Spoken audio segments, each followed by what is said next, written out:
آپ کی طرف آؤں گا یہی سوال لے کے کہ مہنگائی غربت کے حوالے سے جو پرائم منسٹر نے ابھی آپ نے سنا بھی ہے جو خطاب کیا ہے آج قوم سے، اس کے برعکس معاملات جو ہیں وہ کافی خراب ہمیں دکھائی دیتے ہیں۔ گورننس کے حوالے سے، مہنگائی کے حوالے سے، اب چینی کا معاملہ جو تھا ہائی کورٹ نے اس کے اوپر فیصلہ دیا، سپریم کورٹ نے فیصلہ دیا، حکومت اس کے اوپر عمل درآمد نہیں کرا سکی۔ جو انہوں نے خود بھی اس وقت جو وفاقی وزیر تھے بھٹو صاحب، انہوں نے جو مل اونرز کے ساتھ مل کے جو طے کیا تھا اس کے اوپر بھی عمل درآمد نہیں ہوا، اور آج یہ حقیقت ہے کہ 70 سے 80 روپے چینی مہنگی بک رہی ہے، لیکن پرائم منسٹر یہ کہتے ہیں کہ ہم نے تو رمضان میں بھی لوگوں کو ریلیف پہنچائی۔ اس حوالے سے آپ کیا کہیں گے؟ بسم اللہ الرحمن الرحیم۔ دیکھیے، جس وقت جوڈیشری کی تحریک چل رہی تھی ججز کی بحالی کی، تو اس وقت زرداری صاحب نے آن ریکارڈ یہ بات کہی تھی کہ ہمیں عدلیہ کی بحالی کا مینڈیٹ نہیں ملا ہے، ہمیں روٹی کپڑا اور مکان کا مینڈیٹ ملا ہے۔ بہت سارے لوگ اس پر ہی کافی خوش ہو گئے کہ چلو روٹی کپڑا مکان مل جائے گا تو بعد میں دیکھ لیں گے عدلیہ بحال ہوتی ہے نہیں ہوتی ہے۔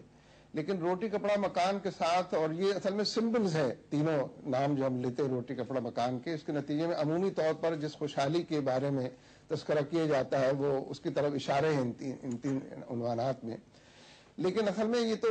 ایسا موضوع نہیں ہے کہ جس پر ڈیبیٹ کی جائے، جس پر کنونس کرنے کے لیے ہر مہینے ہر پہلے جمعے کو تقریر کی جائے اور لوگوں کو یہ باور کرانے کی کوشش کی جائے کہ نہیں آپ غریب نہیں ہیں، آپ کافی امیر ہو چکے ہیں پچھلے 2 سال میں، آپ بھوکے نہیں ہیں، آپ کے پیٹ کے اندر، یعنی یہ کوئی دلیل سے، فلسفے سے، نظریے سے کسی بھوکے کو تو نہیں سمجھایا جا سکتا کہ نہیں آپ کے پیٹ میں روٹی ہے، اور کسی چینی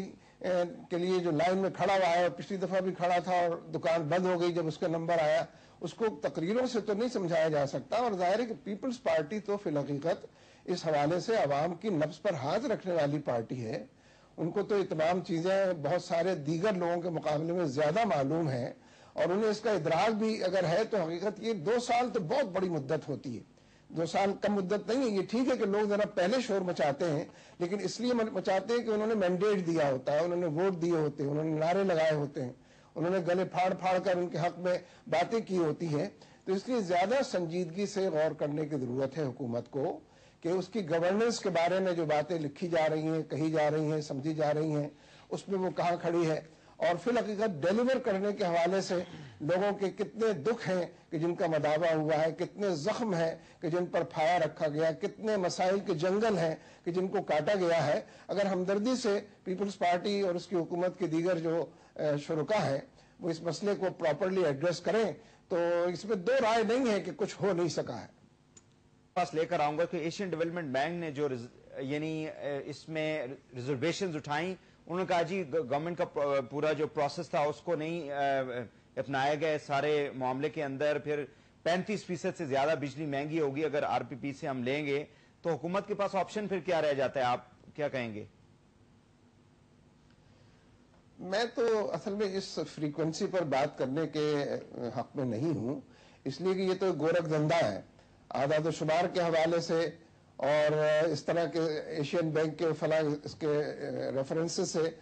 جو سیدھی سادی بات ہے کہ کامن مین آن اسٹریٹ وہ جتنا غیر محفوظ ہو گیا ہے،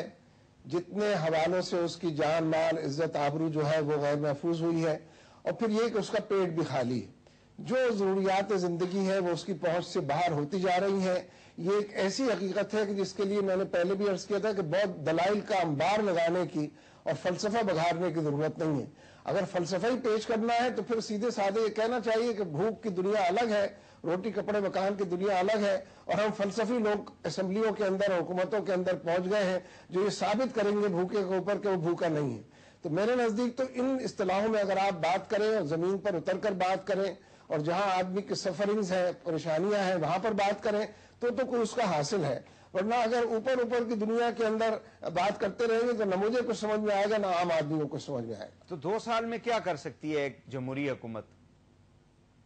نہیں، یہ بتائیں 2 سال میں کیا نہیں کر سکتی؟ جس مینڈیٹ کے ساتھ یہ آئے تھے، جتنے بڑے پیمانے پر آؤ بھگت ہوئی اور انہوں نے کہا کہ ہم سب سے مل کر، یعنی مسلم لیگ نواز بھی ان کو سپورٹ کر رہی ہے، باقی پارٹیاں ان کے ساتھ شریک ہیں، ایز سچ کوئی اپوزیشن نہیں ہے، کسی کو فیس نہیں کرنا پڑ رہا ہے، لیکن اپنے کمٹمنٹس کو آنر نہ کرنا، اپنے مینڈیٹ کو آنر نہ کرنا، یہ تو ان کا اپنا کمال ہے نا، کسی اور کا تو کمال نہیں ہے۔ حسن صاحب آپ کے پاس میں آؤں گا، یہ جو پچھلے کچھ سٹیٹمنٹس ہیں آپ کی کہ ہمارے لیڈروں کے ناشتے بھی امریکہ طے کرتا ہے، پھر آپ نے کہا امریکیوں کی کیانی سے ملاقاتیں اندرونی ملک کے معاملات کے اندر مداخلت ہے، گو مشرف گو تحریک میں تمام مسائل کا حل ہے۔ لگتا ہے ایسے ہے کہ جماعت اسلامی جو ہے وہ امریکن کے اوپر ہی بیس کر کے ساری کی ساری سیاست کرنا چاہتے ہیں۔ ایک تو اس کا جواب دے دیں، اور دوسرا آپ کیسے پاکستان اگر یہ حالات ہوں ہماری معیشت کے اکانومی کے اتنے ڈوبے ہوئے ہوں تو پھر امریکیوں سے جان کیسے چھڑائی جا سکتی ہے؟ دیکھیے 18 فروری کے انتخاب کے بعد جیتنے والوں نے یہ اعلان کیا تھا کہ عوام نے پرویز مشرف اور اس کی پالیسیوں کو مسترد کر دیا ہے، یعنی جو پارٹیاں اس وقت حکومت میں انہوں نے یہ اعلان کیا تھا، لیکن 2 سال گزر گئے ہیں، انہی پالیسیوں کا تسلسل برقرار ہے۔ وہ بنیادی طور پر فورن پالیسی کی بات آپ کر رہے ہیں۔ پچھلی فورن پالیسی میں کم از کم افغانستان ایک دوست ملک تو تھا، پڑوس کے اندر ایک دوست ملک کی حکومت تھی جو پاکستان کے لیے خیر کا باعث تھی، پاکستان اس کے لیے تھا، اور پورے مغربی بارڈر پر کبھی پاکستان کی فوج کو زحمت نہیں کرنی پڑی تھی۔ لیکن اب جو نئی فورن پالیسی، یہ تو ہماری فورن پالیسی نہیں ہے، اس کے تو سارے پیرامیٹرز جو ہیں اور ساری پرائرٹیز جو ہیں وہ تو امریکن فورن پالیسی ہے اس ریجن کے اندر۔ اور حقیقت یہ ہے کہ ہماری فوج بارڈر پر لگی ہوئی ہے اور پھر بھی گالیاں سنتی ہے، برا بھلا سنتی ہے، اور ایک دوست کی جگہ دشمن حکومت ہم نے افغانستان میں قائم کر دی ہے، جس نے بھارت کو کھل کھیلنے کا موقع دیا ہے، اور ہمارے اپنے ہی لوگ آرمی کے لیے دوسرے مسلسل کہتے ہیں کہ بھارت ہم کو ڈی اسٹیبلائز کر رہا ہے، افغانستان سے بیٹھ کر رہا ہے۔ تو فورن پالیسی کے اندر ڈیکے ہوا ہے، یہ ڈھلان کے اوپر چلی ہے حالات۔ دیکھیے آپ اکانومی کی بات اور اس کو ریلیٹ کرتے ہیں، چلیے میں بھی کرتا ہوں، لیکن کامن مین ویو لیجیے اس کے اندر۔ جتنی بڑی کابینہ ہماری ہے، کیا بھارت کی اتنی بڑی کابینہ ہے؟ کتنا بڑا ملک ہے وہ، کتنی بڑی ان کی پارلیمنٹ ہے، 100 کے قریب لوگ بن جاتے ہیں پارلیمانی سیکریٹریز کو، اور سب کو آپ ملا لیں، 5-5 کروڑ روپے خرچ ہے ان کا۔ جتنے فورن ٹرپس ہمارے صدر صاحب نے کیے ہیں، جتنے بڑے بڑے کانٹینجنٹ لے کر گئے ہیں، یہ جو شاہ خرچیاں ہیں یہ کسی غریب ملک اور ایک ایسے ملک جو مقروض ہے اس کے حوالے سے کی جا رہی۔